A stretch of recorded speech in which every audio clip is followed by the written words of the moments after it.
اللهم صل على محمد وعلى آل محمد كما صليت على إبراهيم وعلى آل إبراهيم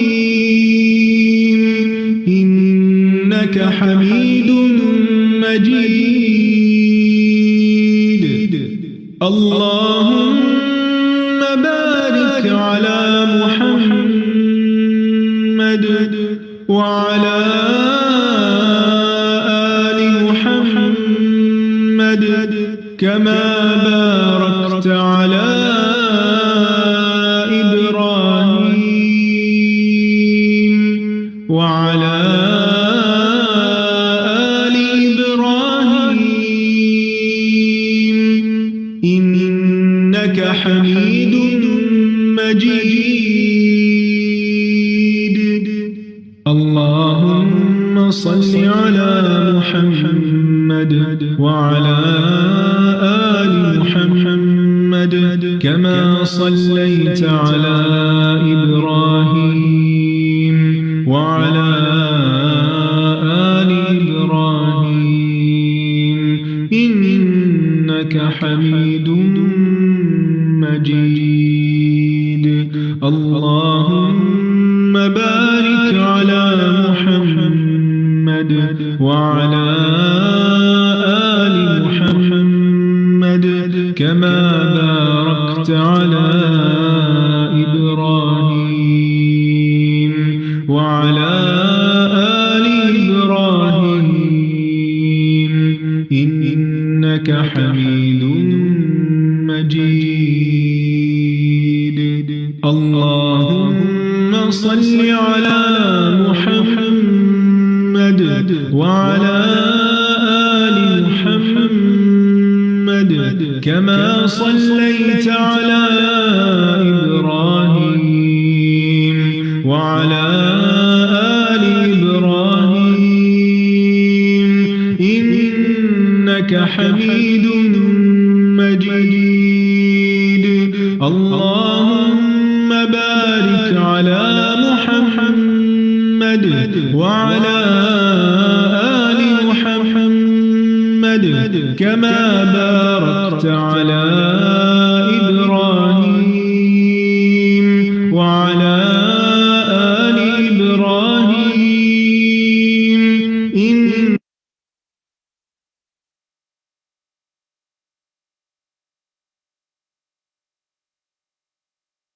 أعوذ بالله من الشيطان الرجيم. بسم الله الرحمن الرحيم. الحمد لله رب العالمين الرحمن الرحيم مالك يوم الدين. إياك نعبد وإياك نستعين. اهدنا الصراط المستقيم صراط الذين أنعمت عليهم غير المغضوب عليهم ولا الضالين.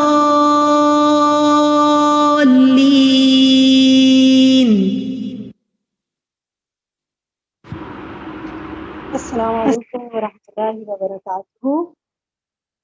زوم کے ذریعے ہمارے ساتھ موجود ساتھی اور فیس بک سے جو کنیکٹ ہو رہے ہیں، آپ کو اس کورس کے 3rd سیشن خوش آمدید. آپ کی طرف سے آنے والے سوالات اور فیڈ بیک سے ہمیں اندازہ ہو رہا ہے کہ آپ بہت کچھ جاننا چاہتے ہیں اور علم کی طلب رکھتے ہیں. قرآن و حدیث کی روشنی میں اس ٹاپک سے متعلق رہنمائی کے خواہش مند ہیں. انشاءاللہ آپ کے کئی سوالات کے جوابات آپ کو آج کے سیشن ہی میں مل جائیں گے اور مزید آنے والے دنوں میں اور بھی ملتے جائیں گے. اور towards the end of this course جب ہم اس کے آخری کلاسز کی طرف آئیں گے تو انشاءاللہ کویسچن آنسر سیشنز بھی آپ کو سنوائیں گے، آپ کے ساتھ بھی رکھیں گے، جن سے آپ کو مزید رہنمائی ملے گی. آج کا سیشن جن موضوعات پر مبنی ہے ان کو بتا دیتے ہیں آپ کو. وہ ہیں جادو اور نظر بد لگنے کی وجوہات اور علامات، جادو سے بچاؤ کی حفاظتی تدابیر. انشاءاللہ آج آپ اس میں سے بہت سی ایسی چیزیں سیکھیں گے جو کہ آپ کو انشاءاللہ ضرور آپ کو فائدہ دیں گی اگر آپ ان کو انشاءاللہ عمل میں لائیں گے. آج کا جو سیشن ہے اس پر ڈسکشن آج ہم نہیں کریں گے کیونکہ ایک مکمل ٹاپک کو آج ہم سنیں گے، اور اگلی کلاس میں یعنی نیکسٹ تھرسڈے ہم اس پہ تھورو ڈسکشن کریں گے. تو آپ نے غور سے سننا ہے، اپنے نوٹس بنائیے. ہفتے بھر کے لیے آپ کے پاس ان کی دہرائی کا ٹائم ہے، چاہے تو فیس بک سے ان کو دوبارہ سن لیں تاکہ نیکسٹ ویک جب ہم ان سارے ٹاپکس پہ بات کریں تو آپ کی خوب تیاری ہو اور آپ نے ان کو خوب سمجھا ہوا ہو. اور اصل تو جب انشاءاللہ عمل میں چیز آتی ہے تو وہ خود بخود سمجھ میں آ جاتی ہے. تو اللہ تعالیٰ ہمیں اللہم انفعنا بما علمتنا وعلمنا ما ينفعنا وزدنا علما، اس دعا کو بھی ہم مانگ لیتے ہیں. اللہ سبحانہ و تعالیٰ سے دعا ہے کہ آپ کی ہر شر سے حفاظت فرمائے، آپ کو اپنے حفظ و امان میں رکھے اور آپ کو حاسدین کے حسد سے بچائے اور ہر نظر بد سے محفوظ رکھے. تو آئیے آج کے لیکچر کو سننے کا آغاز کرتے ہیں. اوور ٹو یو شفق. السلام علیکم ورحمۃ اللہ وبرکاتہ. کیا حال ہے آپ لوگوں کا؟ الحمد للہ. نحمده ونصلی علی رسولہ الکریم، اما بعد فاعوذ باللہ من الشیطان الرجیم، بسم اللہ الرحمن الرحیم. رب اشرح لی صدری ویسر لی امری واحلل عقدۃ من لسانی یفقہوا قولی. آج ہم پڑھیں گے کہ جادو اور نظر بد لگنے کی وجوہات کیا ہیں، کیا ریزنز ہوتی ہیں، کیوں ایسا ہو جاتا ہے انسانوں کے ساتھ. سب سے پہلی بات یہ کہ انسان کو یہ جان لینا چاہیے کہ جو کچھ بھی ہوتا ہے وہ اللہ کے اذن سے ہوتا ہے، اللہ کے حکم سے ہوتا ہے. سورۃ تغابن میں اللہ تعالیٰ فرماتے ہیں ما اصاب من مصیبت الا باذن اللہ ومن یؤمن باللہ یہد قلبہ واللہ بکل شیء علیم. جو مصیبت بھی آتی ہے وہ اللہ کے اذن سے ہی آتی ہے، اور جو شخص اللہ پر ایمان لائے تو اللہ اس کے دل کو ہدایت بخشتا ہے اور ہر چیز کو جاننے والا ہے. یعنی جب ایسی کوئی تکلیف پہنچے تو انسان سوچے کہ یہ اللہ کے اذن سے آئی ہے، اس کے پیچھے اللہ کی کوئی حکمت ہے، کوئی مصلحت ہے، کوئی مقصد ہے، اور اگر آئی ہے تو اس کو دور کرنے والا بھی اللہ ہی ہے. اور من یؤمن باللہ یہد قلبہ، اس کے بارے میں عبداللہ بن مسعود نے کہا کہ یہ وہ شخص ہے کہ اگر اس پر کوئی مصیبت آ پڑے تو وہ اس پر بھی راضی رہتا ہے، مصیبت آنے پر بھی راضی رہتا ہے، بلکہ سمجھتا ہے کہ یہ اللہ ہی کی طرف سے ہے. پھر یہ بات یاد رہے کہ ہر بیماری، تکلیف یہ تقدیر کا حصہ ہے. یعنی اللہ سبحانہ تعالیٰ نے بندوں کو پیدا کیا اور ان کی تقدیر بھی بنائی. تو اسی لیے مومن کیا کہتا ہے، قُل لَن يُصِيبَنَا إِلَّا مَا كَتَبَ اللَّهُ لَنَا هُوَ مَوْلَانَا، کہ ہمیں ہرگز نہیں پہنچا مگر وہی جو اللہ نے ہمارے لیے لکھ دیا تھا، وہی ہمارا مولا ہے. یعنی اس کو ٹھیک بھی وہی کرے گا، اس تکلیف کو دور بھی وہی کرے گا. پھر اسی طرح اللہ کا اذن کیوں ہوتا ہے، اس کی وجوہات کیا ہوتی ہیں، وہ تو اللہ ہی بہتر جانتا ہے. لیکن جو وجوہات ہمیں قرآن و سنت سے پتہ چلتی ہیں ان میں سے ایک وجہ یہ ہے کہ جب انسان اپنے اذکار میں، تلاوت میں، دعاؤں میں، تعوذات میں کمی کرتا ہے تو شیطان کو اٹیک کا موقع مل جاتا ہے. جیسے سمپل سا فارمولہ ہے، آپ کو سردی کیوں لگ جاتی ہے؟ کیونکہ آپ نے پراپر کلودنگ نہیں کی ہوتی، آپ نے پراپر اپنے آپ کو ڈریس اپ نہیں کیا ہوتا، تو وہ پھر آپ کے اوپر اٹیک ہو جاتا ہے. اسی طرح بہت ساری چیزیں جو اسباب کی، یہ دنیا اسباب کی ہے، تو وہ اسباب کیا ہیں کہ جس کی وجہ سے کوئی مسئلہ پیش آ جاتا ہے.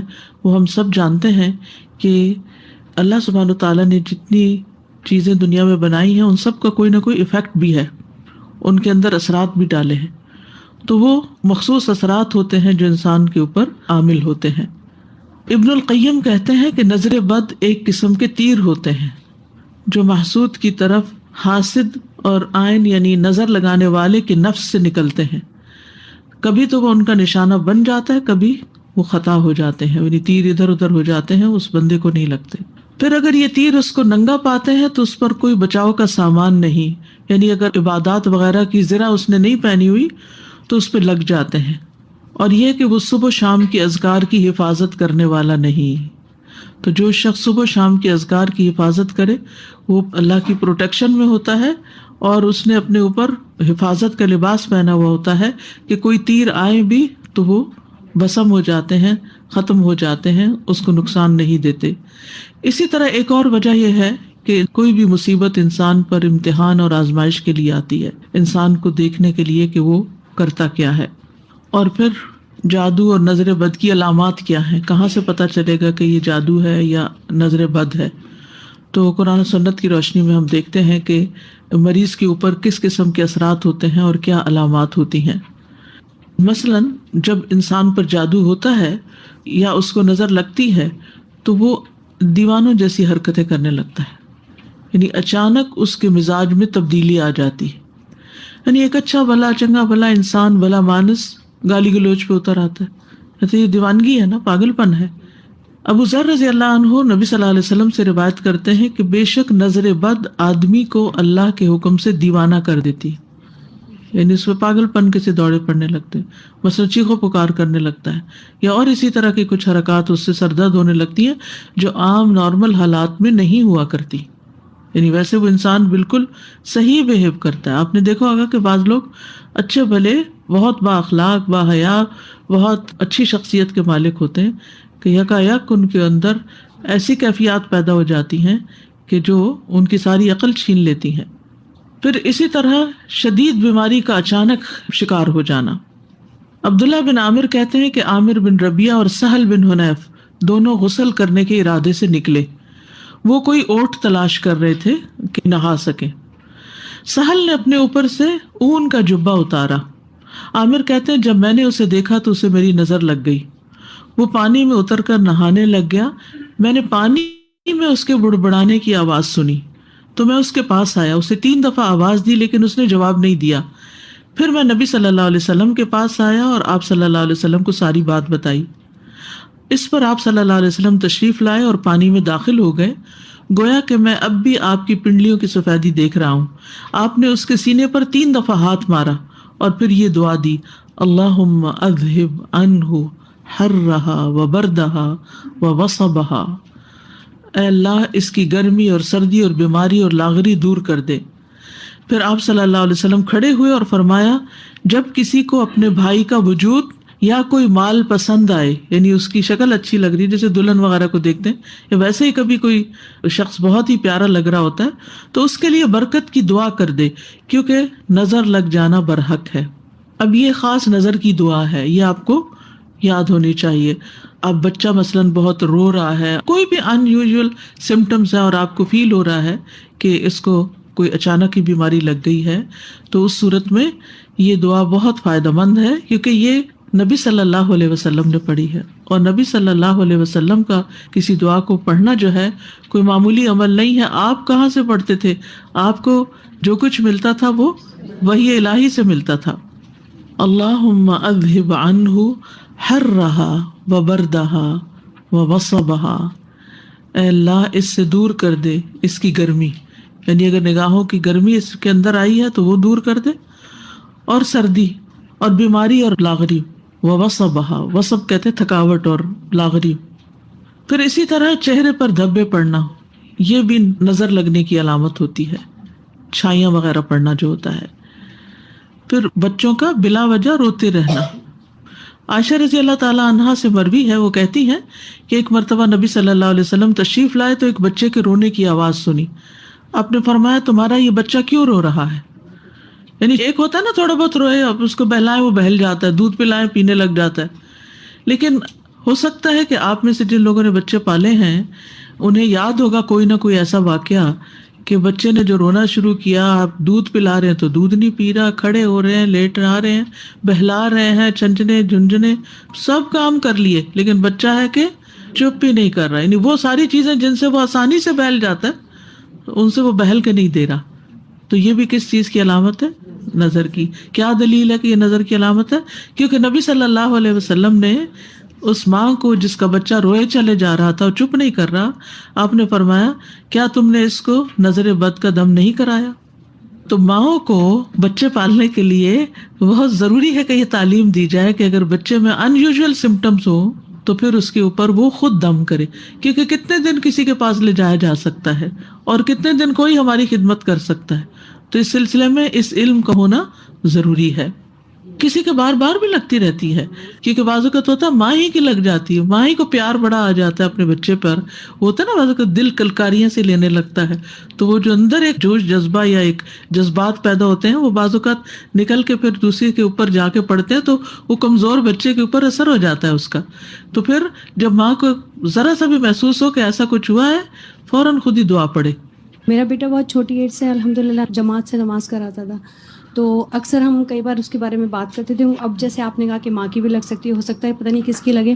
تو اچانک کیا ہوا کہ کچھ عرصے کے بعد وہ جب نماز پڑھانے کھڑا ہوتا تو اس کے سر میں اتنا شدید درد ہوتا تھا، لٹرلی اپنے بالوں کو پکڑ کے اور وہ زمین پہ سر رکھ لیتا تھا اور بہت تیز درد ہوتا تھا. تو کافی ہم پریشان ہوئے، اس کو 2 یا 3 ڈاکٹرز کے پاس بھی لے کر گئی میں. انہوں نے سارے ٹیسٹ کیے، سب کچھ کروا لیا، MRI بھی کروایا اس کا، کسی بھی چیز میں کچھ بھی نہیں آیا. اس کے بعد الحمدللہ میں اس کو حرز عظیم اور باقی نظر کی دعائیں ہمیشہ کرتی تھی. تو الحمدللہ انہی سے ٹھیک ہوا اور رپورٹس میں کچھ بھی نہیں آیا. پھر اس کے بعد کچھ عرصے بعد پھر ہوا اس کو، تو پھر اس کے پیٹ میں درد ہونا شروع ہو گیا اور بہت تیز درد ہوتا تھا. تو 2-3 بار اس کے ساتھ ایسا ہوا اور بہت ہی سیویئر اٹیک ہوتا تھا، مطلب ان ساری چیزوں کا. پر الحمدللہ جب بھی ہوا تو الحمدللہ میں نے صرف اس کو قرآن سے اور رقیہ سے ہی کیا اور الحمدللہ وہ بالکل ٹھیک ہو گیا. الحمدللہ. اسی طرح بچے کمزور ہو جاتے ہیں، سوکھے کا مرض آپ نے سنا ہوگا، سب کچھ کھاتے پیتے ہیں لیکن ان کی جان نہیں بنتی، کمزور ہوتے ہیں. آپ صلی اللہ علیہ وسلم نے اسماء بنت امیس رضی اللہ عنہا سے کہا کیا بات ہے کہ میں اپنے بھائی یعنی جعفر بن ابی طالب کے بیٹوں کے جسموں کو دبلا دیکھ رہا ہوں، کیا انہیں فقر و فاقہ رہتا ہے، انہیں کھاتے پیتے کچھ نہیں؟ انہوں نے عرض کیا نہیں، بلکہ انہیں نظر بد بہت جلد لگ جاتی ہے. آپ صلی اللہ علیہ وسلم نے فرمایا انہیں دم کرو. انہوں نے آپ کے سامنے چند کلمات پیش کیے تو آپ نے فرمایا انہیں دم کرو، یعنی انہوں نے دم کے کلمات کچھ بتائے. تو اس میں آپ دیکھیے کہ ایک تو مسنون دم ہے ہی، لیکن بعض اوقات کوئی شخص آپ کو کوئی آیت بتا دیتا ہے کہ یہ پڑھ کے دم کرو، یا کوئی اور اس طرح کے الفاظ بتا دیتا ہے. تو ہمیشہ یہ چیک کرے کہ اگر ان کے اندر کوئی شرکیہ بات نہیں تو وہ بھی پڑھ کے دم کیا جا سکتا ہے، ایز لانگ ایز اللہ سبحانہ و تعالیٰ کو پکارا جا رہا ہے، اللہ کا ذکر کیا جا رہا ہے اور اس میں کوئی اس طرح کی چیز نہیں تو کوئی حرج کی بات نہیں. اسی طرح اوپر سے گر جانا، پھسلنا، یعنی اچانک ہی کوئی گر گیا، ہم کہتے ٹرپ کر گیا یا کسی اونچائی سے گر گیا. رسول اللہ صلی اللہ علیہ وسلم نے فرمایا بے شک نظر بد آدمی کو اللہ کے حکم سے دیوانہ کر دیتی ہے، حتیٰ کہ بعض اوقات ایسا ہوتا ہے کہ وہ اونچی جگہ پر چڑھتا ہے اور پھر وہاں سے گر پڑتا ہے.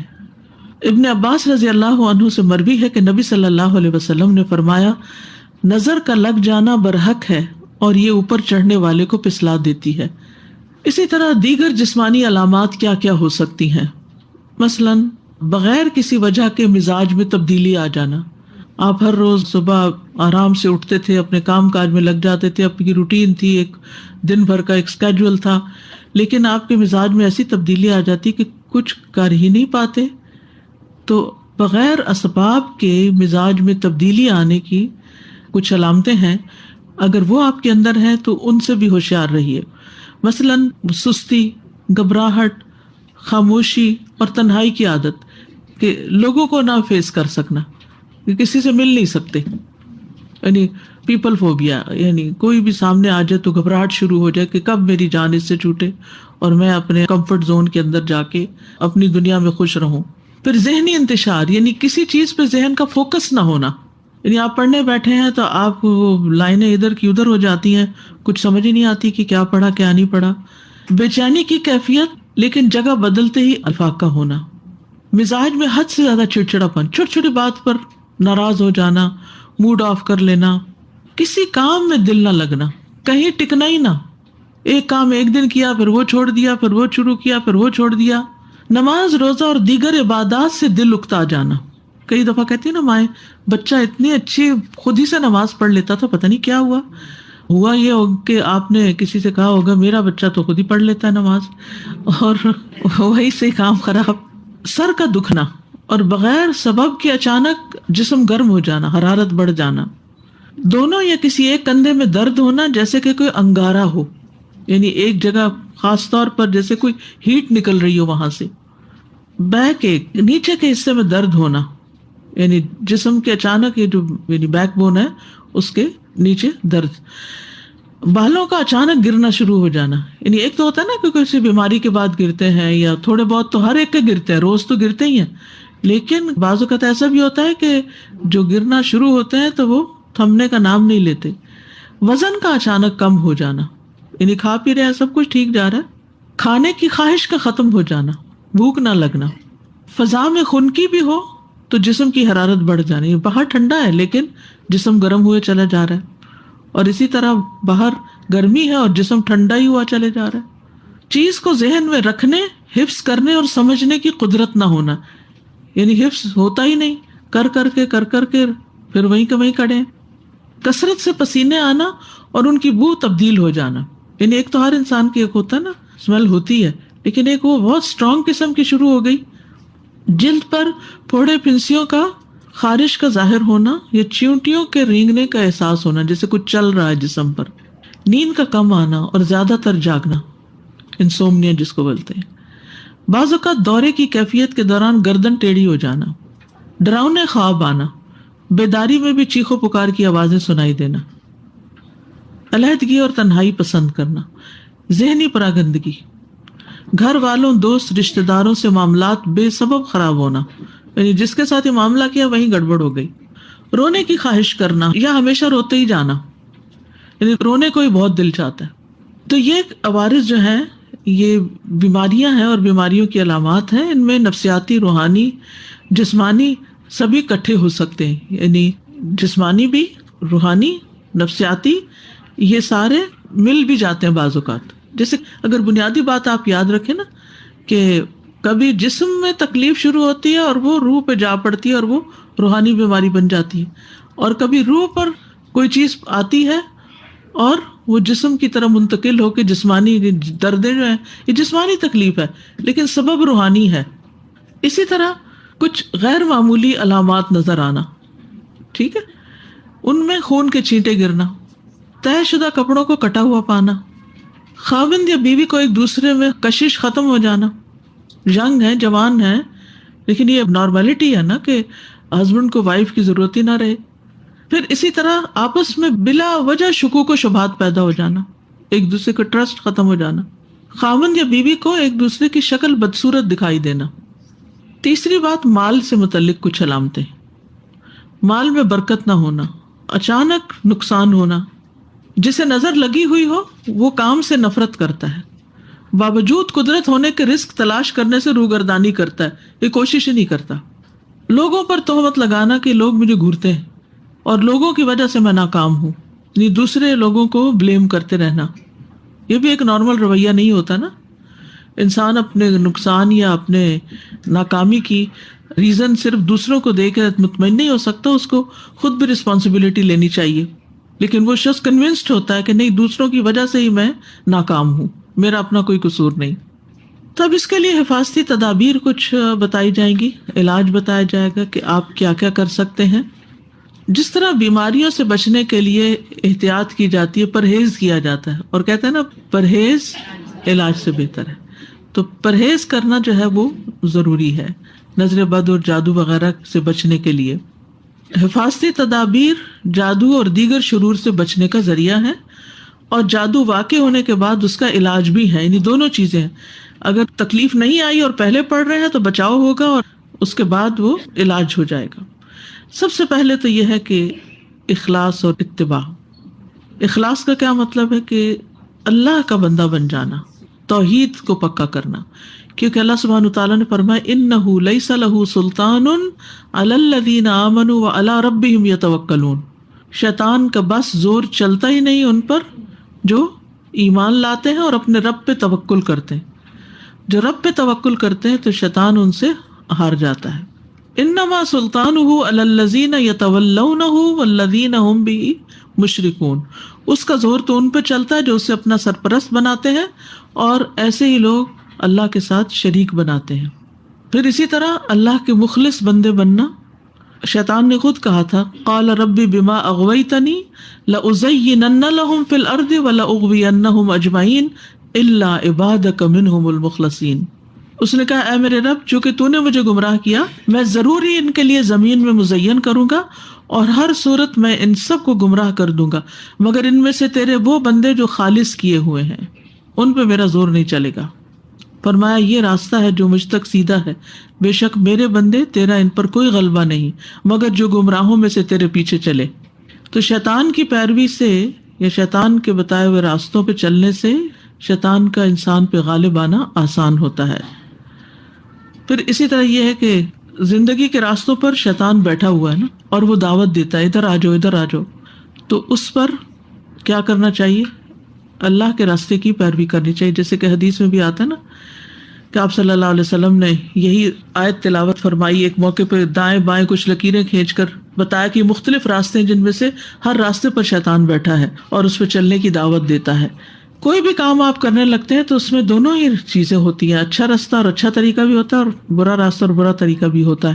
تو بہرحال پھر آپ صلی اللہ علیہ وسلم نے آیت تلاوت فرمائی یہ میرا سیدھا راستہ ہے سو اس کی پیروی کرو اور دوسرے راستوں کے پیچھے نہ پڑو ورنہ تم اللہ کے راستے سے بھٹک جاؤ گے. توحید کے ذریعے اندر کی طہارت ہوتی ہے، دل کی، یعنی شرک سے پاک ہو جاتا ہے. شرک گندگی یا نجاست ہے. اور پھر ظاہری طہارت. گندگی اور نجاست بہت بڑا رول پلے کرتے ہیں شیطانوں کو دعوت دینے کے لیے.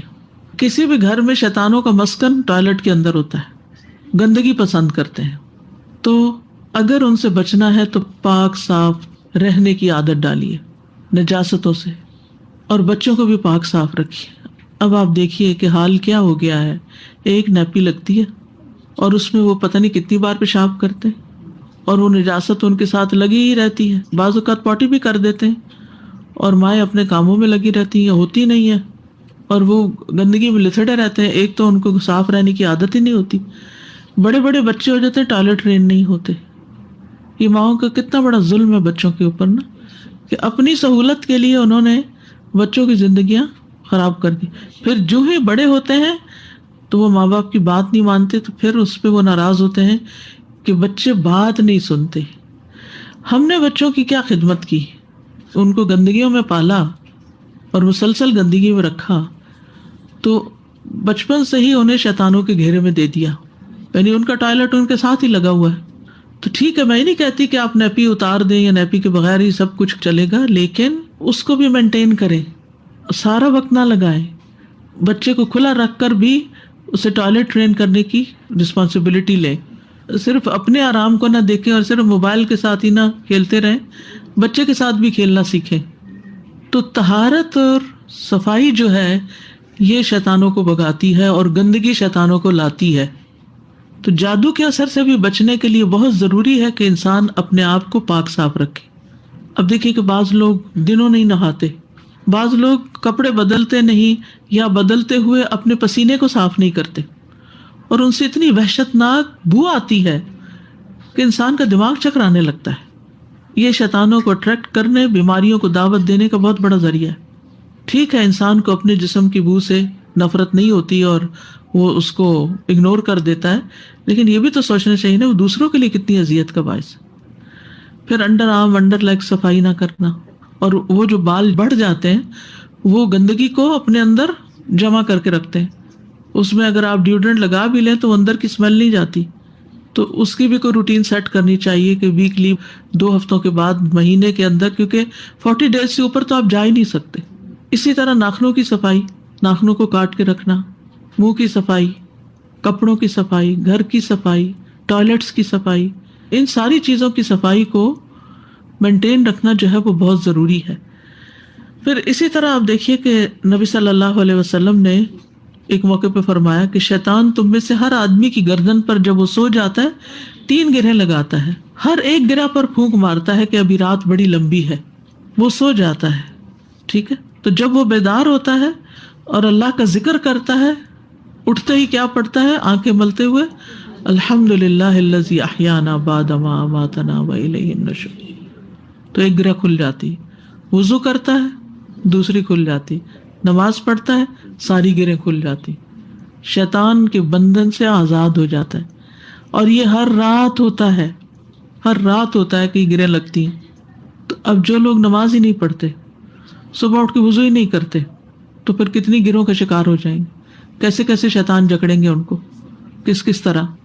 پھر صحیح بخاری کی ایک روایت میں ناک جھاڑنے کے متعلق آتی، فرمایا جب کوئی نیند سے بیدار ہو اور وضو کرے تو 3 مرتبہ ناک میں پانی ڈال کر جھاڑے، کیونکہ شیطان اس کی ناک کے بانسے میں رات گزارتا ہے. ناک کو اندر سے خوب اچھی طرح انسان صاف کرے. تیسری چیز ہے عبادات کی پابندی، کیونکہ اللہ سبحانہ وتعالیٰ نے بے وجہ ہی 5 نمازیں فرض نہیں کی. اس کا مقصد ہے، رمضان کے روزوں کا کچھ مقصد ہے، قرآن کی تلاوت کا کچھ مقصد ہے، اذکار کا کچھ مقصد ہے.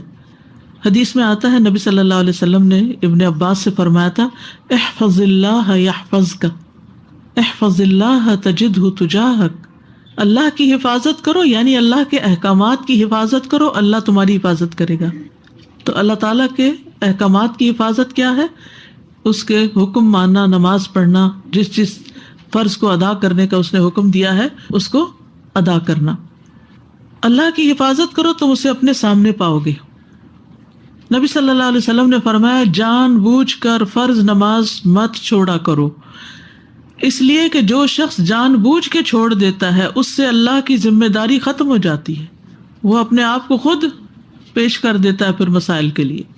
خصوصاً فجر کی نماز، آپ صلی اللہ علیہ وسلم نے فرمایا جس آدمی نے صبح کی نماز پڑھی وہ اللہ عز و جل کی ذمہ داری میں ہے کہ اللہ اس کی حفاظت کرے. پھر اشراق پڑھنا، نبی صلی اللہ علیہ وسلم فرماتے ہیں، اللہ عز و جل فرماتے ہیں کہ اے ابن آدم تو دن کے پہلے حصے میں میری رضا کے لیے 4 رکعتیں پڑھ لیا کر، میں دن کے آخری حصے تک تیری کفایت کروں گا، تیرے سارے کام کروں گا. 4 رکعتیں اس وقت کی.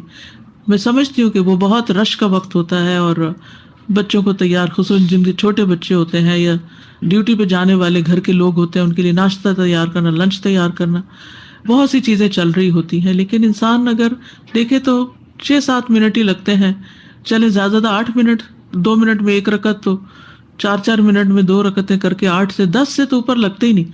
تو اگر انسان اپنے اٹھنے کی روٹین کو 10 منٹ پہلے کر لے، مثلا اگر آپ 5:30 اٹھتے ہیں تو 5:20 اٹھ جائیں، وہ 10 منٹ رکھ لیں اس کام کے لیے. کیونکہ آپ نے روز دیکھا ہوگا، غور کیا ہوگا، یعنی ایک روٹین میں جب چلتے ہیں تو مخصوص اوقات پر آپ کے کام ختم ہو رہے ہوتے ہیں. تو اس وقت دیکھتے ہیں یہ کام ختم ہو گیا، گھڑی پہ دیکھتے ہیں تو وہی ٹائم ہو رہا ہوتا ہے. تو 10 منٹ آپ نکال لیں ان 4 رکعتوں کے لیے، وہ ہر روز کے لیے آپ کے لیے کافی ہو جائیں گے. چاشت ہوتا ہے ذرا لیٹ پڑھنا، دھوپ چڑھ جائے تو، ہوتی ہے ایک ہی نماز ہے. اول وقت پڑھیں گے یعنی سورج نکلنے کے 15-20 منٹ بعد پڑھیں گے تو وہ اشراق ہوگی، اور اگر آپ ذرا تاخیر سے پڑھیں گے تو وہ چاشت ہوگی. نمبر 4، ذکر اذکار کی پابندی کرنا، حفاظت کی دعائیں پڑھنا. ذکر شیطانی حملوں سے بچانے کا محفوظ قلعہ ہے. اذکار ایک طرح کی زرہ ہیں، یعنی صبح شام کے اذکار زرہ کے قائم مقام. زرہ کہتے ہیں جو دشمن کے وار سے بچاتی. ابن قیم کہتے ہیں جیسے جیسے اس کی موٹائی زیادہ ہوگی ویسے ویسے اس کو پہننے والا متاثر نہیں ہوگا، بلکہ اس زرہ کی طاقت یہاں تک پہنچ جائے گی کہ تیر چلانے والے کو خود ہی واپس جا کے لگے گا. وہ جیسے بال باؤنس ہوتا ہے نا، تو وہ جو تیر جائے گا اس میں تو واپس اسی کو آ کے لگے گا جس نے پھینکا، وہ بندہ محفوظ رہے گا. ابن عثیمین کہتے ہیں صبح شام کے اذکار حفاظت میں یاجوج ماجوج کی دیوار سے بھی زیادہ مضبوط ہے، بشرطے کہ کہنے والا ان کو شعور سے پڑھے. ہم بعض اوقات آٹو پہ آ جاتے ہیں، بس وہ ادھر ادھر کام کر رہے ہوتے ہیں اور وہ زبان چل رہی ہوتی ہے، تو اگر شعور سے پڑھیں گے تو انشاءاللہ بہت زیادہ حفاظت کا ذریعہ بنیں گے. ایاک نستعین کتاب آپ کے پاس ہوگی، ان میں صبح شام کے اذکار موجود ہیں. پھر اذکار میں کوتاہی کی وجہ سے شیطانی حملے ہوتے ہیں. مثلاً آپ نے فرمایا کہ جو شخص 3 بار یہ دعا پڑھے، بسم اللہ الذی لا یضر مع اسمہ شیء فی الارض ولا فی السماء وهو السمیع العلیم، اسے صبح کے وقت پڑھے تو شام تک، اور شام کے وقت پڑھے تو صبح تک کوئی ناگہانی مصیبت نہیں پہنچے گی، کوئی اچانک آنے والی آفت اس پر نہیں آئے گی جو یہ دعا پڑھ لے. لیکن کیا ہوتا ہے، شیطان بلوا دیتا ہے، کوتاہی کرتے ہیں، اور نتیجہ کیا ہوتا ہے کہ پھر پڑھنے سے رہ جاتا ہے. چوٹ لگے تو یاد آتا اوہ آج تو میں نے یہ دعا ہی نہیں پڑھی تھی. پھر اسی طرح ابو بکر صدیق رضی اللہ عنہ نے عرض کیا، اے اللہ کے رسول، مجھے کچھ ایسے کلمات کا حکم دیجئے جنہیں میں صبح کروں اور شام کروں تو کہہ لیا کروں۔ آپ نے فرمایا، پڑھو اللہم فاطر السماوات والارض عالم الغیب والشہادۃ رب کل شیء وملیکہ اشہد ان لا الہ الا انت اعوذ بک من شر نفسی وشر الشیطان وشرکہ، یا شرکہ، دونوں طرح پڑھا جاتا ہے۔ شرک کا مطلب جال ہے اور شرک کا مطلب اس کا شرک ہے۔ پھر اسی طرح 100 دفعہ لا الہ الا اللہ وحدہ لا شریک لہ لہ الملک ولہ الحمد وہو علی کل شیء قدیر۔ ایسا شخص شیطان کے شر سے محفوظ رہتا ہے، جادو، نظر وغیرہ سے، جو یہ کلمہ پڑھ لیتا ہے۔ اگر آپ کو مثلاً کسی کو جن کا دورہ پڑا اور آپ کو رقیہ آتا ہے تو ایسے ہی اٹھ کے نہ کرنا شروع کر دیں اس کو، پہلے اپنے اوپر کچھ پڑھیں، اپنے آپ کو حصار میں لائیں، اپنی، یعنی وہ آپ دیکھیں نا کہ آپ دشمن کے مقابلے پہ چلے اور آپ نے زرہ پہنی ہی نہیں۔ ابھی ریسنٹلی مجھے کہیں کا پتہ چلا کہ کہیں کچھ لوگ اکٹھے رہتے تھے تو رات کے وقت کسی ایک کو جن پڑ گیا، تو جو 2 اور لوگ تھے وہاں، انہوں نے کہا کہ ہم اس کے اوپر دم کرتے ہیں۔ وہ کرنے لگے، ان کو بھی پڑ گیا۔ تو وجہ کیا تھی؟ وجہ یہ تھی کہ اپنی پروٹیکشن کی نہیں اور دوسرے کو پروٹیکٹ کرنے چلے ہیں۔ لائف جیکٹ پہلے اپنی پہنو پھر بچوں کو پہنو، یہ نہیں پتا تھی نا، یہ پتا ہونی بہت ضروری ہے۔ دیکھیں نا، یہ تو وہی کہ اگر آپ خود کوئی کام نہیں کرتے اور دوسرے کو کرنے کو کہہ رہے ہیں یا دوسرے کے لیے کر رہے ہیں تو وہ پھر اس کی تاثیر بھی نہیں ہوتی۔ اچھا، آپ نے دیکھا ہوگا نا کہ لوگ کیوں اس بات کے حریص ہوتے ہیں کہ کوئی اور ان پہ بزرگ دم کر دے، کیونکہ انہیں پتا ہے کہ اس کے دم کی تاثیر ہوگی، کیونکہ یہ باعمل شخص ہے، یہ ان کو ہوتا ہے۔ تو کتنی دیر لگتی ہے باعمل ہونے میں؟ آپ خود بھی باعمل ہو جائے، وہ کام اپنے لیے کر لیں اور اس کے بعد آپ کی بھی انشاءاللہ افیکٹو ہو جائے گی، ٹھیک ہے؟ تو ہر چیز کا حل موجود ہے اگر ہم کرنا شروع کر دیں۔ پھر اسی طرح رات کو سونے کے اذکار پڑھنا۔ رات کو جو خوفناک خواب آتے ہیں، بعض لوگوں کو خواب آتے ہیں کہ ان کو کوئی اڑا رہا ہے اور صبح اٹھتے تھک کے چور ہوتے ہیں۔ بعض لوگ خواب میں بھاگ کے پیچھے بھینس لگی ہوئی ہے اور وہ کبھی یہاں چھپ رہے ہیں، کبھی وہاں، کبھی چور آ رہا ہے تو وہ دروازے بند کر کے وہ کنڈی نہیں چڑھ رہی۔ اس قسم کے خواب اکثر لوگ سناتے رہتے ہیں، اور اس طرح کی چیزیں، یعنی یا یہ کہ کوئی آ گیا اور اس سے دروازہ کو زور لگا کے بند کرے اور دوسری طرف سے دھکا پڑ رہا ہے۔ لٹرلی انسان صبح اٹھتا ہے تو تھکا ہوا ہوتا ہے، تو یہ بھی شیطانی عمل ہوتا ہے۔ شیطان انسان کا دشمن ہے، یہ یاد رکھیے، دشمن ہے۔ دشمن اپنی دشمنی سے کبھی بھی باز نہیں آتا، ہر طرح نقصان پہنچانے کی کوشش کرتا ہے، حتیٰ کہ رات اللہ نے آرام کے لیے بنائی، وہ رات کو سونے بھی نہیں دیتا، دن کو تو بگا ہی رکھتا ہے، یعنی مختلف خواہشات میں مبتلا کر کے، کبھی ادھر جا رہے ہیں، کبھی یہ لے رہے ہیں، یہ بنا رہے ہیں، یہ پہن رہے ہیں، یہ اتار رہے ہیں، تو ان چیزوں میں تکاتا ہے اور رات کو پھر سونے بھی نہیں دیتا۔ تو اس لیے رات کو سوتے وقت کے اذکار اور خصوصاً آیت الکرسی پڑھ کے چاروں کونوں میں پھونک ماریں، اور پھر اس کے علاوہ یہ کہ اپنے ہاتھوں میں قل هو اللہ، قل اعوذ برب الفلق، قل اعوذ برب الناس پڑھ کے دم کر کے، اور سر پہ، چہرے پہ، آگے اور پیچھے جہاں تک بھی ہاتھ جاتا ہے، حتیٰ کہ نبی صلی اللہ علیہ وسلم کو یہ بہت ریگولر معمول تھا، یہاں تک کہ آپ صلی اللہ علیہ وسلم جب بیمار پڑے اور مرض الموت میں تھے تو اس وقت پڑھا حضرت عائشہ نے، لیکن آپ ہی کے ہاتھوں کو استعمال کیا۔ پہلے اپنے اوپر ہم کر لیں دم، پھر کریں کسی پر، یہ جو ہم نے صبح اذکار پڑھے ہوئے ہیں تو ہماری اگر تو صبح اذکار پڑھے ہوئے پھر ٹھیک ہے، ذرہ ہے، صبح شام کے اذکار پڑھے ہوئے ہیں، آیت الکرسی پڑھی ہوئی ہے، کیونکہ حدیث میں آتا ہے کہ جو شخص صبح کے وقت آیت الکرسی پڑھتا ہے وہ سارا دن جنوں سے محفوظ رہتا ہے، اور جو شام کو پڑھتا ہے وہ صبح تک محفوظ رہتا ہے۔ تو اگر آپ نے صبح پڑھ لیا ہے اور اذکار پڑھے ہوئے ہیں تو بس ٹھیک ہے، پھر آپ ڈائریکٹ بھی دم کر سکتے۔ پھر اسی طرح جمعہ کے دن سورۃ الکہف پڑھنا، جو شخص پڑھتا ہے 2 جمعوں کے دوران اس کے لیے نور روشن ہو جاتا ہے۔ ہر کام سے پہلے بسم اللہ پڑھنا۔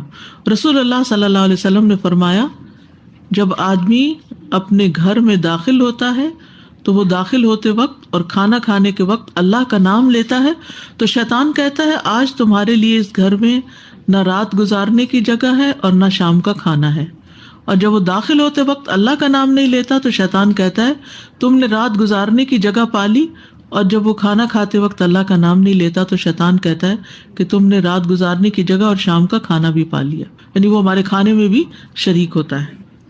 میرا ایک سوال ہے کہ جیسے اگر ایک گھر میں 4-5 لوگ رہتے ہیں ایک اندر داخل ہوتا ہے تو وہ بسم اللہ پڑھتا ہے، کھانے کے وقت بھی پڑھتا ہے، اسی گھر میں دوسرے 2-3 اور لوگ جو داخل ہوتے ہیں وہ نہ تو بسم اللہ پڑھتے ہیں اور نہ وہ کھانے سے پہلے اور نہ داخل ہوتے ہوئے، تو اس صورت میں بہتر تو یہ ہے کہ سب پڑھیں، لیکن اگر کسی ایک نے بھی پڑھا تو انشاءاللہ پروٹیکشن ہوگی انشاءاللہ۔ پھر اسی طرح سواری پر بیٹھتے ہوئے بسم اللہ پڑھنا، یعنی گاڑی کا دروازہ کھولے تو بسم اللہ پڑھ کے اندر داخل ہوں تاکہ اچھی سی ڈرائیونگ ہو اور خیریت سے اپنی منزل تک پہنچے، ٹھیک ہے۔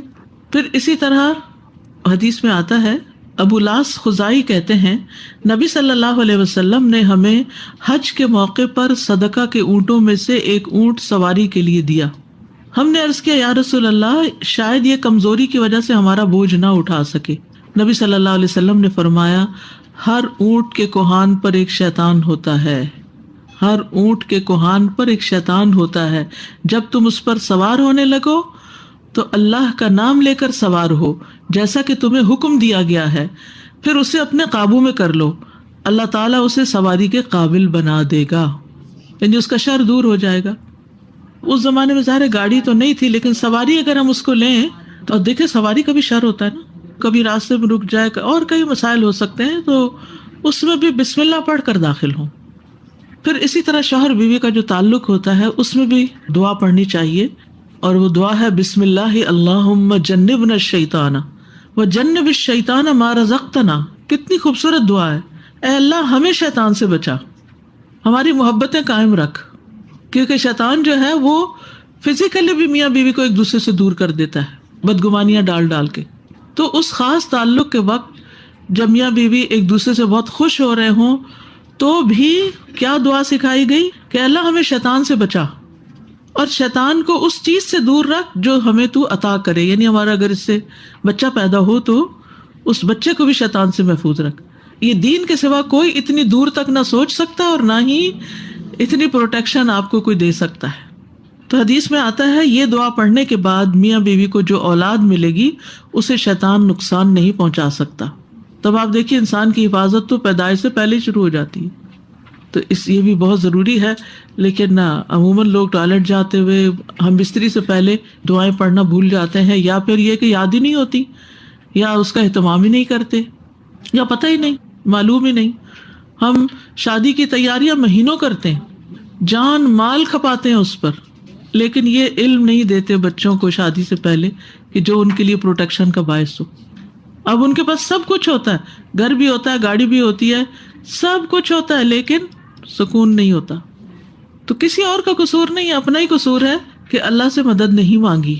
5ویں چیز معوذات پڑھنا، یعنی ہر وقت اللہ تعالیٰ کی پناہ لیتے رہنا۔ بیت الخلاء جاتے وقت اللہم انی اعوذ بک من الخبث والخبائث، میں اللہ کی پناہ چاہتا ہوں ناپاک جنوں اور ناپاک جننیوں سے، کہ جن کا ٹھکانہ وہ ایسی جگہ ہوتی ہے۔ غصے کے وقت تعوذ پڑھنا، غصے کے وقت، ورنہ انسان اس کے بعد کیا ہوتا ہے، زبان کھول لیتا ہے تو وہ اور گالی گلوچ شروع ہو جاتی ہے، اور وہ جب دوسروں کے اوپر پڑتی ہے تو ان کے دل کا حال کیا ہوتا ہے، اور پھر ان کے اندر کیسی نفرتیں پلتی ہیں، اور خود انسان کو کتنا بڑا نقصان ہو جاتا ہے جب ناروا طور پر کسی کے ساتھ زیادتی کرتا ہے۔ تو غصے کے وقت اعوذ باللہ من الشیطان الرجیم پڑھنا، اگر خود یاد نہ ہو اور کوئی یاد کرا دے تو اس پہ مزید غصہ کرنے کی بجائے ہوش میں آ کے انسان تعوذ پڑھ لے۔ اصل میں انسان جب جذباتی کیفیت میں ہوتا ہے تو کمزور ہوتا ہے، اس وقت شیطان زیادہ حملہ آور ہوتا ہے۔ جب آپ بہت کہکے لگا رہے ہوتے ہیں، ہنس رہے ہوتے ہیں، اسی لیے آپ نے دیکھو کہ بزرگ جو تھے وہ پہلے، مجھے یاد ہے جب ہم چھوٹے ہوتے تھے تو بہن بھائی ہم بہت سارے تھے ماشاءاللہ، تو گھر میں وہ کوئی لطیفے سنا رہے تو ہنس کے ایک نے شروع کیا تو وہ ہوتا ہے وہ کنٹیجیس ہوتا ہے، ایک ہنستا تو پھر دوسرا شروع ہو جاتا ہے۔ تو ہمیں ہماری نانی منع کرتی تھی اتنا نہیں ہنستے، تو ہم کہتے تھے ہنستے کیوں نہیں، اس میں کیا برائی ہے۔ اسی طرح جب انسان بہت غم کی حالت میں تو اور بہت رو رہا ہوتا ہے، اس سے بھی کمزور ہوتا ہے، شیطان حملہ آور ہوتا ہے۔ پھر اسی طرح ابھی انتہائی جذباتی کیفیت میں ہسبینڈ وائف کے تعلق کے وقت، پھر اسی طرح غصے کے وقت، تو یہ جو ہمارے ایموشنز کی ہائٹ ہوتی ہے نا، یعنی پیک ہوتی ہے کہ اس میں ہم بہت ہائپر ہو جاتے ہیں، سپر ہائپر ہو جاتے ہیں، تو اس وقت شیطان کو دخل اندازی اور حملہ آور ہونے کا زیادہ موقع مل جاتا ہے۔ پھر کسی منزل پر اترتے وقت تعوذ پڑھنا، کوئی نئی جگہ پر آپ گئے ہیں، کوئی نیا گھر لیا آپ نے، کسی ہسپتال میں گئے اسپتال میں کتنی قسم کے وائرسز ہو سکتے ہیں اور کتنے جراثیم ہو سکتے ہیں. کسی کلینک میں گئے ہیں, کسی پبلک پلیس پہ گئے ہیں, تو اس وقت بھی اعوذ بکلمات اللہ التامات من شر ما خلق. حدیث میں آتا ہے جب کوئی آدمی کسی مقام پہ پڑاؤ ڈالے اور یہ دعا پڑھ لے, میں اللہ کے مکمل کلمات کی پناہ میں آتا ہوں ہر اس چیز کے شر سے جو اس نے پیدا کی, تو اسے وہاں سے کوچ کرنے تک کوئی چیز نقصان نہیں پہنچا سکے گی, کوئی چیز ہارم نہیں کرے گی. وہ شر تو وہاں ہوگا لیکن اس کو نقصان نہیں ہوگا. پھر اسی طرح مسجد میں داخل ہوتے وقت عبداللہ ابن عمرو ابن العاص سے مروی ہے کہ نبی صلی اللہ علیہ وسلم جب مسجد میں داخل ہوتے تو یہ کلمہ کہا کرتے تھے, اعوذ باللہ العظیم وبوجہہ الکریم وسلطانہ القدیم من الشیطان الرجیم. میں اللہ انتہائی عظمت والے کی, اس کی ذات کریم اور اس کے سلطان قدیم کے ساتھ پناہ لیتا ہوں شیطان مردود سے. انسان جب یہ کہہ لیتا ہے تو ابلیس کہتا ہے آج سارے دن کے لیے یہ مجھ سے محفوظ ہو گیا, اس کو حفاظت مل گئی. لیکن اول تو دعا یاد نہیں ہوتی, کہ یاد ہو تو پھر پڑھنا یاد نہیں ہوتا. تو شیطان کا کام کیا ہے؟ بھلوانا. ہماری اصل مصیبت جو ہے نا وہ بھول ہے. آدم علیہ السلام بھولے تو کیا ہوا, کتنی بڑی مشکل میں پڑ گئے. تو اسی طرح اولاد آدم بھی بھولتی ہے, خصوصاً نیکی کے کاموں میں ہم اکثر بھول جاتے ہیں. تو اس کے لیے شیطان مردود کی شر سے بچنا نہایت ضروری ہوتا ہے. پھر نماز کے آغاز میں تعوذ پڑھنا, یعنی نماز کے شروع میں تعوذ پڑھنا. ابو امامہ باہلی سے روایت ہے, کہتے ہیں کہ اللہ کے نبی صلی اللہ علیہ وسلم جب نماز کے لیے کھڑے ہوتے تو 3 مرتبہ اللہ اکبر اللہ اکبر اللہ اکبر کہتے. ایک تو تکبیر تحریمہ ہے نا, وہ کہہ لی, اللہ اکبر کہہ کے ہاتھ باندھ دیے. اب 3 مرتبہ اللہ اکبر اللہ اکبر اللہ اکبر, پھر 3 مرتبہ لا الہ الا اللہ لا الہ الا اللہ لا الہ الا اللہ, پھر 3 مرتبہ سبحان اللہ و بحمدہ سبحان اللہ و بحمدہ سبحان اللہ و بحمدہ, اور پھر اعوذ بک من الشیطان الرجیم من ہمزہ ونفخہ ونفثہ. آپ پڑھ کے تو دیکھیں, جو آپ کو قرار آئے گا, جو سکون آئے گا, یعنی بہترین دعا ہے. یہ استفتاح, یہ جو سبحانک اللہم و بحمدک تیزی سے ہم پڑھتے ہیں نا, اس کا الٹرنیٹ ہے. ٹھیک ہے, تو اس میں پناہ کیا مانگی جا رہی تھی کہ میں شیطان کے کچوکے, اس کی پھونک اور اس کے تھتکارنے سے آپ کی پناہ میں آتا ہوں. یعنی شیطان باقاعدہ انسان پہ شر کی پھونکیں بھی مارتا ہے اور کچوکے بھی لگاتا ہے اور اس کے ساتھ تھتکارتا بھی ہے. اللہ اکبر 3 times, لا الہ الا اللہ 3 times, سبحان اللہ و بحمدہ 3 times, اور پھر اعوذ بک من الشیطان الرجیم من ہمزہ ونفخہ ونفثہ. اعوذ بک من الشیطان الرجیم من ہمزہ ونفخہ ونفثہ 7 سے. پھر قرآن مجید پڑھنے سے پہلے تعوذ پڑھنا. اب آپ حیران ہو رہے ہوں گے کہ مسجد میں داخل ہو رہے ہیں تو اعوذ باللہ پڑھ رہے ہیں, نماز پڑھ رہے ہیں تو اعوذ باللہ پڑھ رہے ہیں, قرآن پڑھ رہے ہیں تو اعوذ باللہ پڑھ رہے ہیں. یہ تو ہم نیکی کے کام کرنے جا رہے ہیں. جی ہاں, نیکی کے کام کرتے وقت ہی شیطان زیادہ روڑے اٹکاتا ہے, ان کو زیادہ مشکل بناتا ہے, یا ان کو اس طرح بے دلی سے کرواتا ہے کہ بس ایک حاضری لگانے والی بات ہوتی, اس کا اثر کچھ نہیں ہوتا. فَإِذَا قَرَأْتَ الْقُرْآنَ فَاسْتَعِذْ بِاللَّهِ مِنَ الشَّيْطَانِ الرَّجِيمِ, سورۃ النحل کی 98 آیت ہے. پھر جب آپ قرآن پڑھنے لگیں تو شیطان مردود سے اللہ کی پناہ مانگ لیا کریں. پھر برا خواب دیکھنے پر تعوذ پڑھنا. برا خواب دیکھنے پر ابو قتادہ کہتے ہیں کہ رسول اللہ صلی اللہ علیہ وسلم نے فرمایا, نیک خواب اللہ کی طرف سے اور برے خواب شیطان کی طرف سے ہوتے ہیں. پس جو ایسا خواب دیکھے جس میں کوئی ناگوار چیز ہو تو اپنے بائیں طرف تھتکار دے اور شیطان سے اللہ کی پناہ مانگے. ایسا کرنے سے وہ خواب کوئی نقصان نہ پہنچائے گا اور کسی کو یہ خواب نہ بتائے. یہ بڑا امپورٹنٹ ہے. ہم برے خواب ہر ایک کو سنا رہے ہوتے ہیں, ایسے جیسے کوئی کہانی ہو. نہیں, خاموشی اختیار کرے. بس آپ نے پناہ لے لی اللہ کی, کافی ہے اللہ آپ کے لیے, اس کا ذکر نہ کریں. پھر وسوسے آنے پر اور خصوصاً عقائد میں, اللہ سبحانہ وتعالیٰ کی ذات کے بارے میں, رسول اللہ صلی اللہ علیہ وسلم کے بارے میں, قرآن کی اوتھینٹسٹی کے بارے میں, اگر دماغ میں ایسے خیالات آ رہے ہیں کہ پتہ نہیں یہ صحیح بھی ہے کہ نہیں, تو اس وقت بھی اللہ کی پناہ لیں شیطان مردود سے بچنے کے لیے۔ رسول اللہ صلی اللہ علیہ وسلم نے فرمایا، تم میں سے کسی کے پاس شیطان آتا ہے تو تمہارے دل میں پہلے یہ سوال پیدا کرتا ہے، فلاں چیز کس نے پیدا کی، فلاں چیز کس نے پیدا کی، یہاں تک کہ آخر میں یہ کہتا ہے کہ تمہارے رب کو کس نے پیدا کیا۔ جب کسی شخص کو ایسا وسوسہ آئے تو اللہ کی پناہ مانگنی چاہیے اور چاہیے کہ اس شیطانی خیال کو چھوڑ دے، یعنی اس بارے میں نہ سوچے، کیونکہ اگر سپوز یہ کہہ بھی دیا جائے فلاں نے، نعوذ باللہ ہے نہیں کوئی، تو پھر اگلا سوال کیا ہوگا، فلاں کو کس نے؟ تو اسی لیے وسوسوں کی دعا یہ ہے، هو الاول والآخر والظاہر والباطن وہو بکل شیء علیم۔ یہ پڑھ لیجیے کہ اللہ کے اول ہونے کے بارے میں شک ڈالتا ہے، کوئی تو اول ہے نا، تو وہ اللہ ہی ہے اول، هو الاول والآخر والظاہر والباطن وہو بکل شیء علیم۔ اور کوشش کریں کہ ہر روز ایک دفعہ یاد پڑھنے کی عادت ڈال لیں، اس سے کیا فائدہ ہوتا ہے کہ انسان ایسے وسوسوں سے محفوظ رہتا ہے۔ کسی کو بھی یہ تکلیف اور بیماری ہو تو ایاک نستعین میں نے یہ اذکار اکٹھے بھی کیے تھے، ان میں بھی یہ ذکر موجود ہے، شیطانی وسوسوں سے بچنے کی دعا جو ہے۔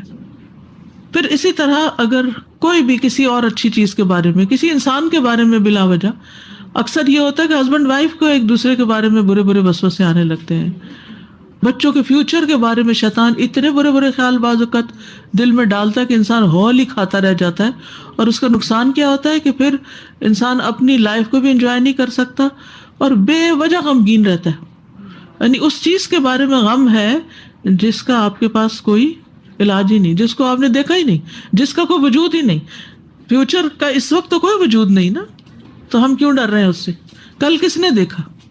تو اس لیے اللہ پر بھروسہ کرنا چاہیے، اور جب شیطان وسوسہ ڈالے تو فوراً اللہ کی پناہ طلب۔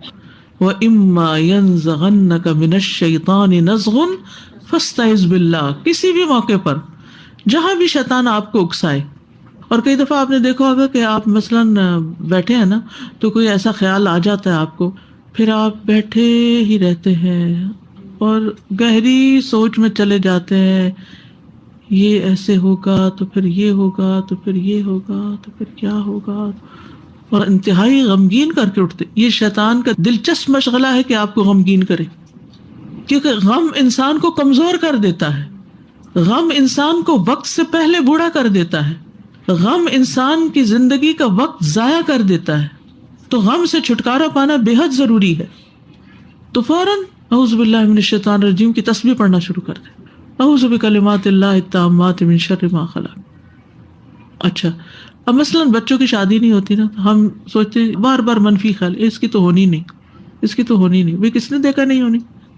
کل یوم ہوا فی شان، کوئی پتہ نہیں کل کا دن چڑھے اور آپ کیا خبر سنیں۔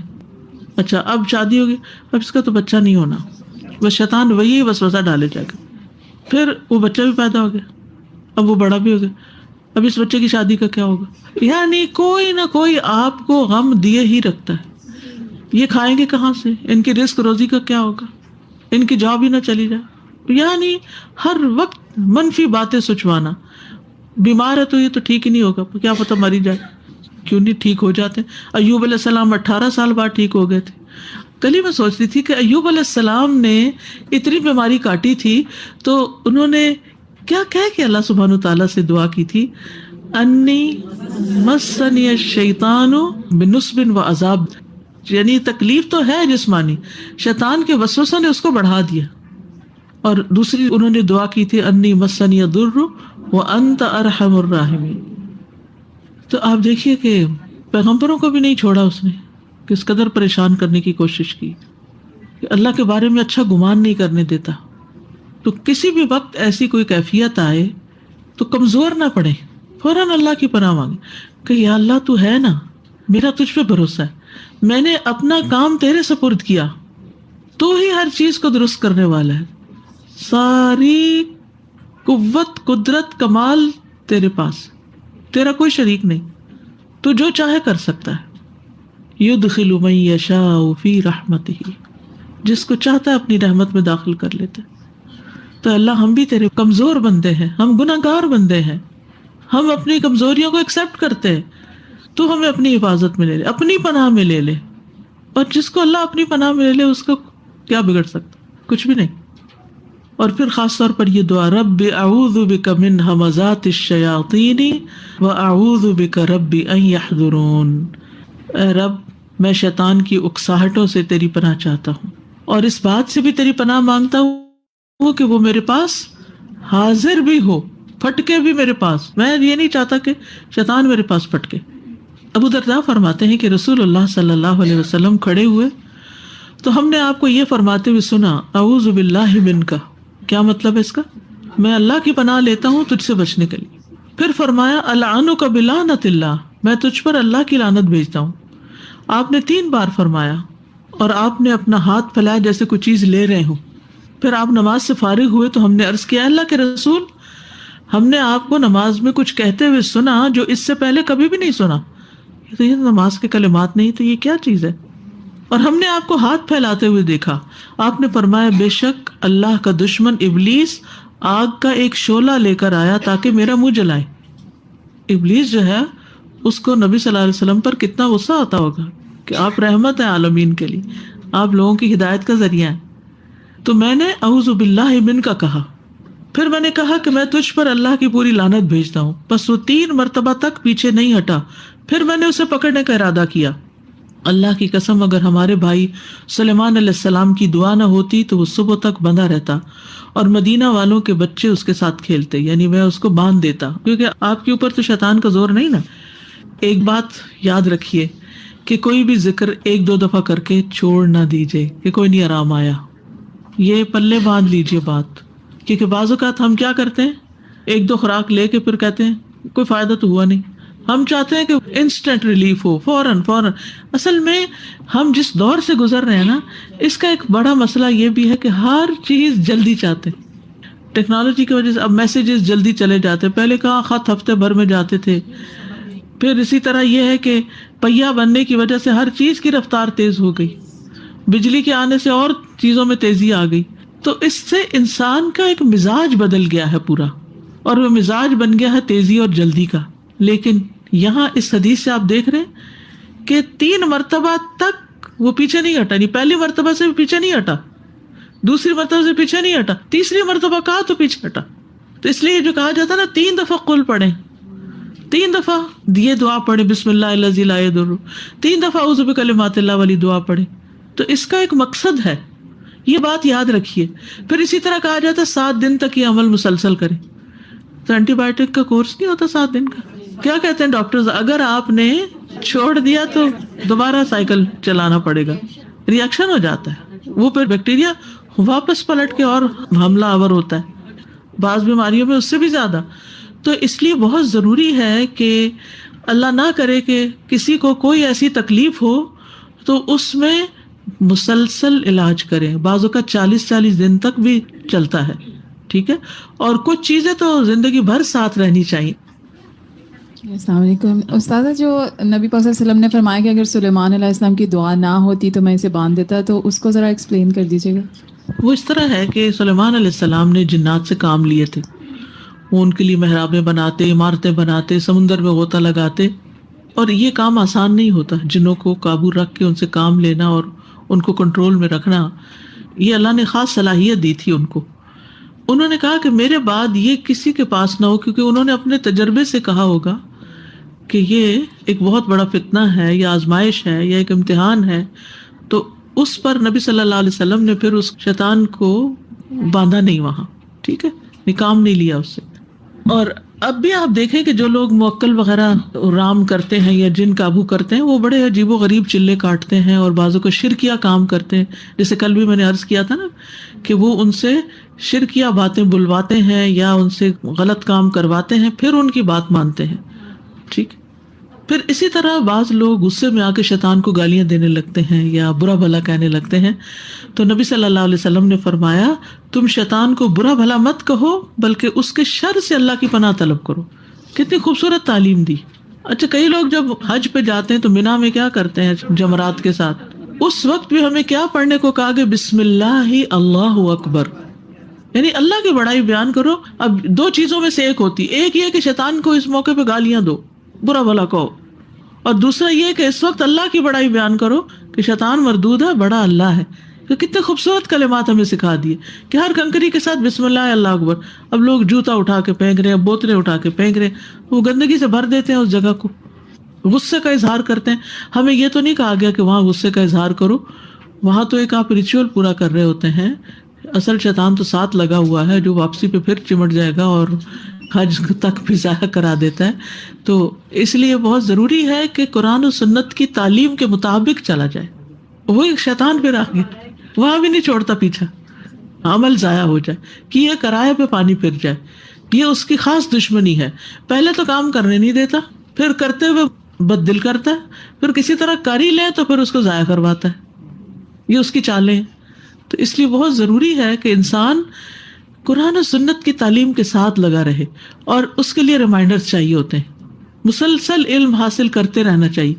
امام ابن قیم کہتے ہیں نا کہ انسان کو کھانے کی اتنی ضرورت نہیں، وہ تو دن میں 2 دفعہ بھی کھا کے گزارا ہو جاتا ہے، جتنی علم کی ضرورت ہے کہ وہ ہر سانس کے ساتھ چاہیے ہوتا ہے.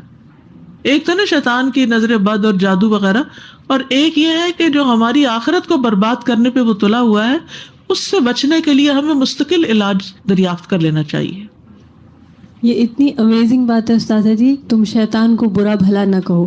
اگر ہم شیطان کو برا بھلا نہیں کہہ سکتے تو ہم کسی بھی اور دشمن یا کوئی برے انسان کو برا بھلا کیوں کہیں؟ Why waste energy in magnifying what is negative.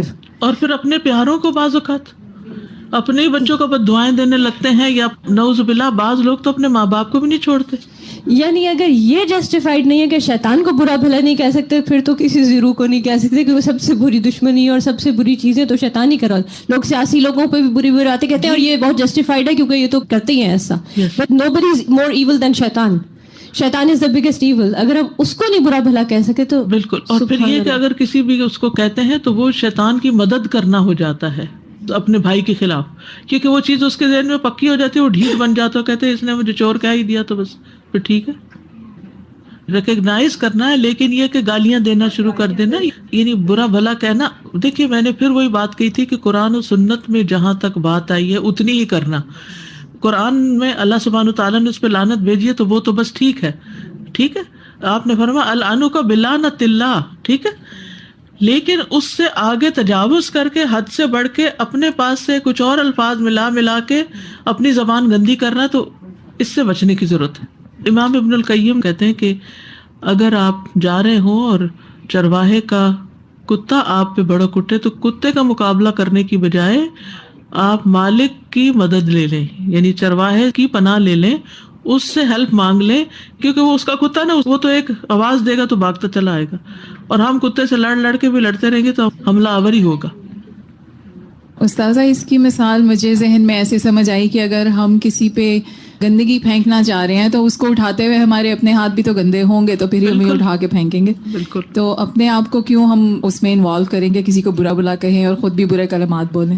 اسی لیے دیکھیے کہ بچے اگر کوئی غلطی کرے نا تو ان کو برا بلا کہنے کے بجائے دعائیں دیا کریں، اللہ تو ان کو ہدایت دے، اللہ تمہیں ہدایت دے. جب بچہ کوئی خرابی کرے تو کہیں اللہ تمہیں ہدایت دے، اللہ سمجھ دے. اب دیکھیں جیسے 2 جملے ہیں، تیرا بیڑا غرق ہو جائے، تیرا بیڑا تر جائے. اب آپ کون سی کہہ گے، ڈوب جائے یا تر جائے؟ تر جائے.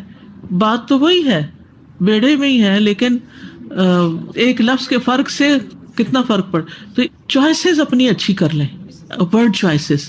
یس سادہ کئی دفعہ یہ بھی ہوتا ہے نا کہ ایک بے عملی کی ایک ایسی عادت پڑ جاتی ہے، یا پھر لوگوں کی سمپتیز لینے کے لیے انسان بتاتا رہتا ہے میرے بڑا سر میں درد ہے، میری بڑی طبیعت خراب ہے، اور دوا نہیں لیتے. اسی طرح ہر چیز شیطان پہ ڈالتے رہتے ہیں، شیطان یہ نہیں کرنے دیتا، شیطان تو یہ بھی نہیں کرنے دیتا، اور ہم تو بہت پروٹیکشن لیں. تو وہ یہ کہ ان سب چیزوں پہ ہم جبکہ عمل کرنے کی جگہ ہے اور سب کچھ بتایا گیا ہے، لیکن یہ وہی لگتا ہے نا کہ مینٹیلٹی ایسی بن جاتی ہے لوگوں کی کہ وہ کہتے ہیں چونکہ عمل نہیں کرنا تو شیطان کے حوالے کر دو، اس کے ذمہ ڈال دو بات. بالکل. حالانکہ شیطان سے بچنے کا بھی طریقہ سکھایا گیا ہے. یعنی ٹھیک ہے ہم شیطان پہ ڈال تو سکتے ہیں، لیکن شیطان پہ ڈالنے کے بعد بے بس ہو کے اس کے آگے نہ بیٹھ جائیں، بلکہ اس سے بچنے کی تدبیر اختیار کریں. السلام علیکم ورحمۃ وعلیکم اللہ. السلام. When we're our boss talking with us, in order to have the job, you have to do this one, you have to do this one in order to save your jobs. Otherwise, if you don't do this, we're going to fire you or you're going to lose the jobs. We are so careful to follow their direction and do the same things every day. But Allah subhanahu wa ta'ala, how many times He's telling us in the Quran, telling us shaitan is your enemy. Save yourself, save yourself. But we keep ignoring that and neglecting that. And He said, no, it's just like word we just follow for. If we just think about that, shaitan is real enemy of us. We take protection all the time. Inshallah, Allah will protect us. Inshallah. So I was thinking throughout the whole lecture that we are so fortunate. We've been guided in the little things and the big things and the biggest things. And all we need to do is just hold on to it. And all these things, like I have read in Iyaka Nasta'in, there are these du'as. In the Falah course we read, there's so many du'as. But I think the onus is on us that if we start doing this and be steadfast, then only we don't have anyone to blame. Allah subhanahu wa ta'ala has explained it from beginning to the end, to the littlest detail.